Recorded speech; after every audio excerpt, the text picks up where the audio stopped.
Primero un agradecimiento a la República Bolivariana de Venezuela en la persona de su embajador.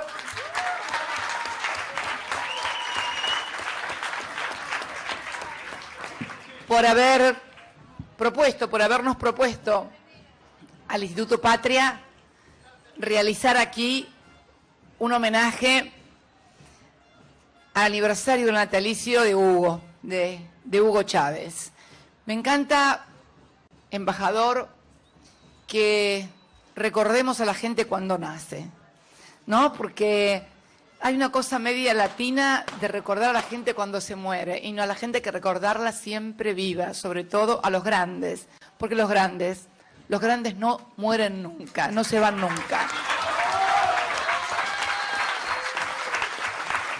Agradecerle a Estela Caloni, esta maravillosa periodista argentina, también a Luis Burstein, a quien queremos mucho y leemos y esperamos su columna siempre de los sábados, un periodista comprometido desde siempre con los derechos humanos y con su país. Y también al Chivo Rossi, un querido compañero, a quien también agradecemos.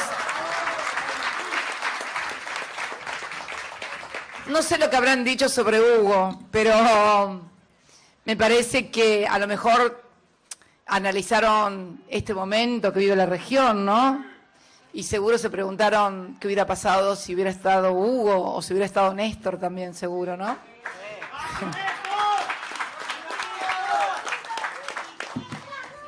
Yo prefiero imaginar y pensar en qué vamos a hacer nosotros. ¿Por qué? Porque yo que provengo de una familia, por un lado peronista y por el otro lado no peronista, pero en mi casa siempre desde muy pequeña escuchaba como hipótesis o como certeza decir que si Evita hubiera estado viva, no hubiera habido 55, o no hubiera pasado eso, no sé qué hubiera pasado. Y la historia no se construye de esa manera ni con esas hipótesis, es incorrecto hacerlo. Entonces lo que tenemos que hacer es saber que la historia la tenemos que construir nosotros todos los días y saber que si estamos en momentos de desafío, en momentos difíciles, lo que hay que hacer es mirar qué es lo que hicieron en otros momentos y fundamentalmente confiar en nosotros mismos, en las infinitas fuerzas del pueblo. Hugo confiaba en las infinitas fuerzas del pueblo. Néstor también, no era voluntarismo, era confianza. Confianza en el pueblo, confianza en la historia, confianza en las ideas y por sobre todas las cosas la certeza de que la historia no es siempre una marcha permanente hacia adelante ni se escribe como una línea recta o sobre renglones perfectos. Los renglones son torcidos, hay marchas, hay contramarchas, pero siempre, en definitiva, si uno mira la historia, se construye con marchas, con retrocesos y también con mucha experiencia y fundamentalmente con mucha confianza en lo que hemos sembrado. Hay que tener mucha confianza en lo que se siembra. Nos ha tocado vivir en otras etapas históricas. Es un momento difícil y complejo en la sociedad, pero recordarlo a Hugo significa también recordar a quien nos ayudó en momentos difíciles de la Argentina, ya por el año 2003, 2004, cuando empezábamos. Acá me dice Estela 2005, claro, ¿cómo olvidar esa Mar del Plata, esa cumbre de las Américas, donde, bueno, creo que dimos un paso fundamental en lo que fue el rechazo al ALCA, que fue encarado realmente por quien le tocó presidir esa cumbre y también por Hugo y acompañado por otros compañeros mandatarios de Latinoamérica. Recordar a Hugo también es recordar a un personaje entrañable en términos humanos. Yo no quiero recordarlo únicamente como un líder político, como una persona, como un dirigente. No, quiero recordarlo a nivel humano. Cómo tenía ese poder de conexión con el otro.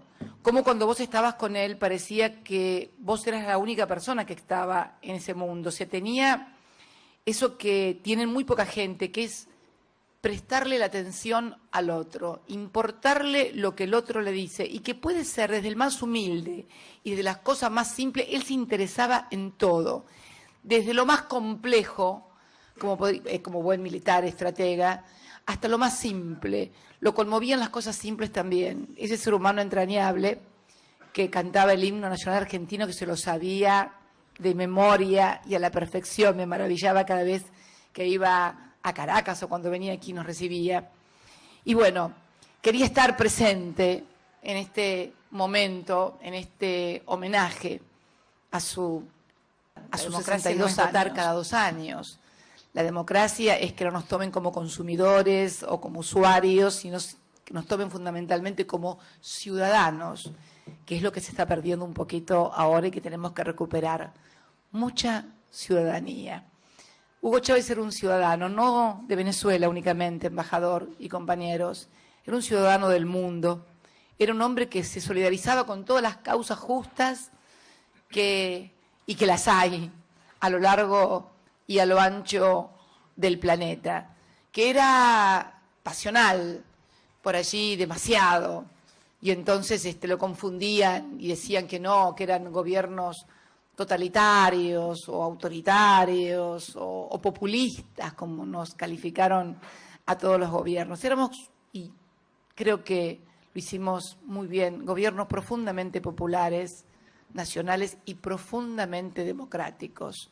Tan democráticos como nunca lo han sido con nosotros. Que no sé a qué conclusiones llegaron, pero me gustaría que alguno... La conclusión estuvo en la convocatoria. Lo que hicimos fue desarrollarla, pero a Hugo Chávez todos le debíamos este homenaje, me parece. Sí, sin lugar a dudas, un homenaje militante. ¿Cuál es el mejor homenaje que podemos hacer para Chávez? El compromiso de cada uno de nosotros en no abandonar la lucha, en seguir trabajando para construir más ciudadanía, más democracia, más justicia, más libertad y más igualdad. Este es el compromiso. Esa construcción tiene que ser una construcción amplia, generosa, una construcción de nuevas mayorías en un continente en el cual tenemos nuevos desafíos, nuevas problemáticas, en las cuales muchas veces las sociedades se les crea un sentido común desde los medios de comunicación, contrarios a los propios intereses de ese mismo pueblo. Lo hemos visto a partir de lo que ha significado en todos estos años la construcción de derechos, el empoderamiento de la sociedad y fundamentalmente también comprender, tal vez por allí no lo advertimos oportunamente, pero que fue tal el grado de avance que se produjo en estos años, en todos los frentes, en el frente de los derechos humanos, en el frente de los derechos igualitarios, en el frente de los derechos sociales, de los derechos económicos, de la participación de los trabajadores, que ni nosotros mismos advertimos que por allí se estaba generando una reacción de los sectores ultraconcentrados que no alcanzamos a advertir. ¿Y saben por qué no alcanzamos a advertir? Porque estábamos demasiado ocupados laburando para que cada vez mayor cantidad de argentinos en la Argentina y mayor cantidad de americanos en este continente tan desigual pudieran seguir teniendo cada vez más derechos. Y la verdad que muchas veces, y yo también los quiero mucho, y la verdad que cuando uno advierte frente a hechos que parecía que no podrían volver a suceder nunca más en nuestro país, uno advierte que en realidad si una crítica o autocrítica, ustedes saben que en el peronismo la autocrítica consiste básicamente en echarle la culpa al otro, ¿no? Realmente si una autocrítica deberíamos hacernos es que en realidad fuimos demasiado ingenuos. Pensar que después de 12 años de las conquistas que habíamos realizado. Y me atrevo a decir en el caso de creo que no advertimos ni nosotros mismos la magnitud del avance popular y democrático que habíamos realizado. No hay en todo el continente una experiencia similar en materia, por ejemplo, de derechos humanos. Todavía podemos ver en los hermanos de la República Oriental del Uruguay reclamar por justicia, memoria y verdad. Lo mismo pasa en Brasil, lo mismo pasa por allí en la República de Chile. Somos un modelo en materia de reconstrucción de derechos humanos, que es fundamentalmente la tarea de la memoria, de la verdad y de la justicia. En materia social, realmente no nos dimos cuenta la magnitud de lo que habíamos avanzado al convertir a los trabajadores argentinos, que además tienen el más alto porcentaje de sindicalización de todo el continente. No nos habíamos dado cuenta que habíamos logrado que participaran en el PBI prácticamente en el 50-50 histórico nuestro del 50%. Ya no nos habíamos dado cuenta de lo que habíamos avanzado en ciencia y tecnología, hasta que el otro día una meme en las redes sociales, que me causó muchísima gracia, no sé si la vieron, que es el ARSAT al espacio, y le pusieron una botella de aceite, el otro lado ahora, también al espacio. Bueno, a mí me divierte mucho el humor, no me molesta que se rían de mí. Nunca me molestó durante los 2 años y medio. Hubo algunos que se dieron cuenta de todo lo que habíamos avanzado. No son muchos, pero son muy poderosos en lo económico, en lo mediático y también con algunas otras herramientas, las suficientes para crear en algunos sectores de la sociedad un sentido común de hacerle confundir sus propios intereses. Es una cosa que tenemos que analizar, tenemos que pensar y repensar, y no en el término de comunicacional o en el término, no. Yo creo que hay mecanismos que ellos han estudiado en el ser humano, en la condición humana, en la psicología de cada persona, que lo han hecho mucho más profundamente que nosotros. Y cuando hablo de nosotros, no hablo de nosotros como espacio político, hablo de nosotros como todos aquellos sectores de nuestro país o de cualquier otro sector de nuestro continente o del mundo que aspira a una sociedad igualitaria, equitativa y justa. No estoy hablando en términos partidarios, por favor, estoy hablando en términos de compartir un modelo de vida, un modelo de solidaridad. ¿Qué es lo que opera en el ser humano? Ellos lo han estudiado muy bien. ¿Qué opera en el ser humano? Que cuando logra una determinada movilidad social ascendente, logra progresar, es como que se desprendiera de lo colectivo, es como que se desprendiera de todo aquello que lo hizo subir como proyecto político. Y muchas veces, no digo todos, pero un segmento importante, determinante a la hora de ejercer el voto democrático, puede voltear un proyecto que finalmente termina actuando contra él mismo. Los parados hoy en la cuenca del Golfo San Jorge son de yacimientos petrolíferos fiscales. Miren qué contradicción. Han reducido un 25% la inversión de la petrolera estatal en lo que es el upstream, o sea, en lo que es la exploración y la explotación, en lo que es sacar petróleo y gas, energía. Y aumentaron los dividendos, la distribución de ganancias, como en el estilo de Repsol. Pero al mismo tiempo nos dicen que hay escasez energética.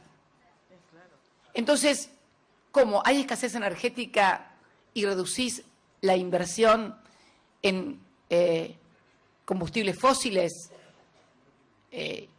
y destinás 5.000 millones de dólares a invertir en eólicas, que son un 30% menos que lo que te produce la energía fósil y un 50% menos de la nuclear y un 20% menos de la hidráulica, que están creando una futura crisis en YPF para después venderla y sabotearla?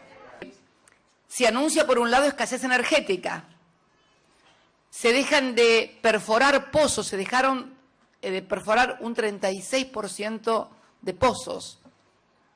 ¿Qué tendrá que ver con Chávez? Bueno, Chávez era de un país petrolero, tiene que ver también. Todo tiene que ver con todo. Y entonces, por un lado, se nos dice que hay déficit fiscal, que hay escasez energética, por el otro lado se importa gas de la Shell, por otro lado se endeuda al país en 3.000 millones de los 5.000 millones para las energías eólicas. Es una cosa, un galimatías. Es una suerte de rompecabezas que no es inentendible, que es fabricar una crisis para luego actuar sobre la consecuencia de esa crisis, diciendo que la culpa la tiene la escasez de energía y no las políticas que se llevaron adelante. Pero lo cierto es que Chubut y Santa Cruz hoy son dos provincias que probablemente tengan severos problemas si no se revierte esta política en materia petrolera, y la tengamos los argentinos también, porque después nos dicen que las tarifas se producen porque hay escasez de energía en la región. Es cierto que los extrañamos, pero no hay que hacerlo con nostalgia en absoluto. Hay que extrañarlos y la mejor forma de extrañarlos es imitarlos en lo que harían, no en lo que hicieron, sino pensar nuevas formas. Estos derechos. También vengo pensando muy seriamente, así casi en voz alta.